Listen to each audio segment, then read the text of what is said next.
but, you know, fuck them.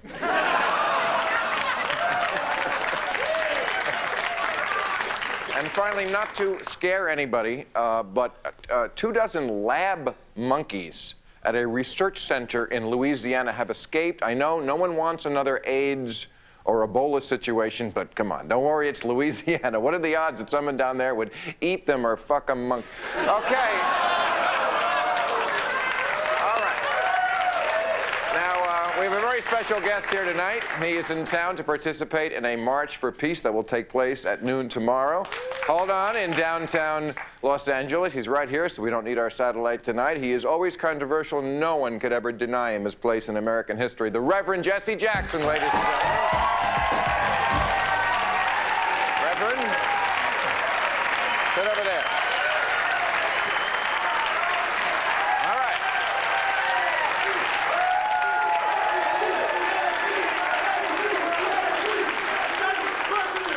How does that make you feel when they chant like they do for Jerry Springer? Welcome back to the job market. Thank you. The job market. That's right. Can't keep a good man down. Indeed. I learned that from you. All right, so you have a protest. There you go. You have a protest march tomorrow.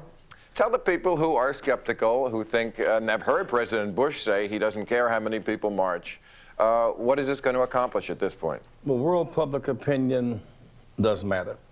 The U.S., we are a great and blessed nation, but we're just 6% of the world's population. And to dismiss China, fourth of the world's population, and Russia, and France, and Germany, much of the world as the kind of focus group out of focus, is arrogant, but it's also very dangerous. We may, with our superior power, have a short war. It's just 22 million Iraqis, but a long-term battle, because once the war's over, comes occupation. Yeah. Of an Islamic country. And then when that country splits up into Sunnis and the Ba'ath and the Shiites, next door is 70 million Iranians. We supported Iraq in the first place to stop them from going to the Persian Gulf. We could destabilize that whole region, and so my sense is that this is a dangerous war with no end game in sight, and much of it could be fought on our own turf. I think that the impact of Al-Qaeda, which is off the radar screen now. That's what Colleen Rowley said. She said, you know, we are not prepared for the backlash, the blowback, whatever they want to call it. It's blowing and it's back here. The Al-Qaeda factor, the North Korea factor, and even the unresolved Middle East crisis, which is the animus of much of that grief there. We've left the most dangerous dimensions of this war with this Iraqi obsession. Let me ask you this. The rationale for going into Iraq right now is something we hadn't heard before this, at least in international affairs, which is preemption. The idea that you got to get the bad guy before he gets you, which I would agree with in the right place in the right time, which I don't think is this, but the idea of getting them before they get you. Do you think we are more conditioned to accept this idea of preemption because we have accepted it with our own civil liberties here in America? For example, when I was a kid, they never had police checkpoints. You had to be weaving on the road, or black, before the cop pulled you over. No, seriously, or drug testing. Well, but we have sort of accepted this idea of, which I think is against the Fourth Amendment and the spirit of it, that they can stop you for nothing because they might think you're doing something. Well, we preemptively struck Grenada, 100,000 people, because Cuba might have an extended base. We preemptively struck Panama. And so this idea of the arrogant, audacious use of our power is becoming a habit. The point now, however, is that the world community is saying to us, we are against terrorism. But Iraq is weaker today than it was 12 years ago. It's not gone beyond its borders. We're already bombing. U.S. and Britain are already bombing Iraq even now. Yeah. The CIA is in the country. The U-2 is above it. And so Iraq really is in a glass. They are deterred and contained. So if it's not about an imminent threat, it must be either personal, or oil, or defense contracts, or hegemony of the region. None of those reasons are wholly enough to put our troops in danger. And let me say, we must fight for our troops to come home and not be sent into madness unnecessarily. Right, I think... I think sometimes people who take the position that I think that we're taking, that we want to fight terrorism, we think this is the wrong way to do it, cast us as somehow not supporting the troops. No, we're taking this position because we do support them. We don't think this is the right...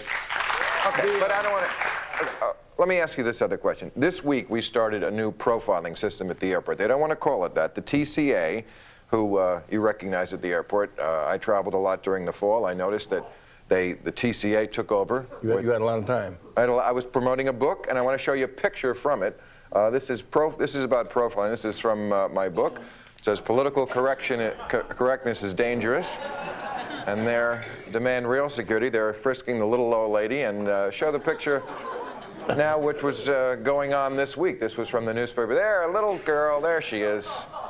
Elizabeth Smart's sister getting a little once-over.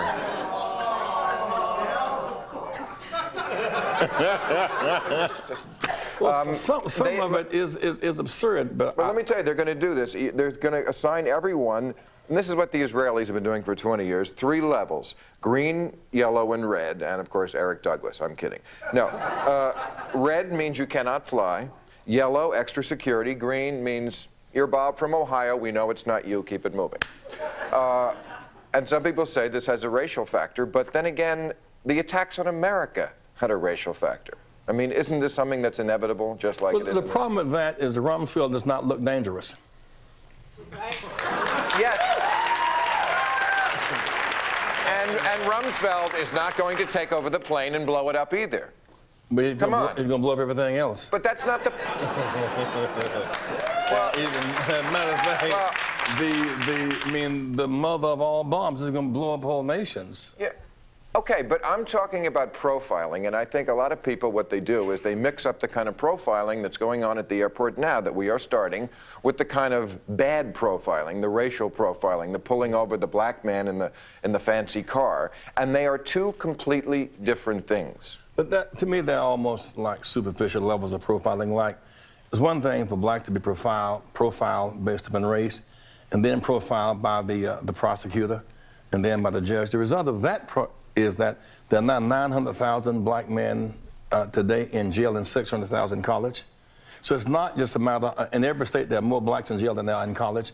So it's not just a matter of kind of superficial, I didn't mean to do it, I'm sorry. It is very, within our own country, it's very institutional and racial profiling that has profound impact. But the black history in America is not the Muslim history in America. I mean, I can understand why blacks, rightfully so, are so angry about any kind of profiling. It's just wrong. Muslims have not had the same experience in America, and although, of course, the vast majority of Muslims or Arabs in America are not terrorists, they're jewelers at the mall. I'm kidding, of course. We still were attacked by a squad of basically Saudi Arabians. So it does make sense. I mean, it's just simple police detective work.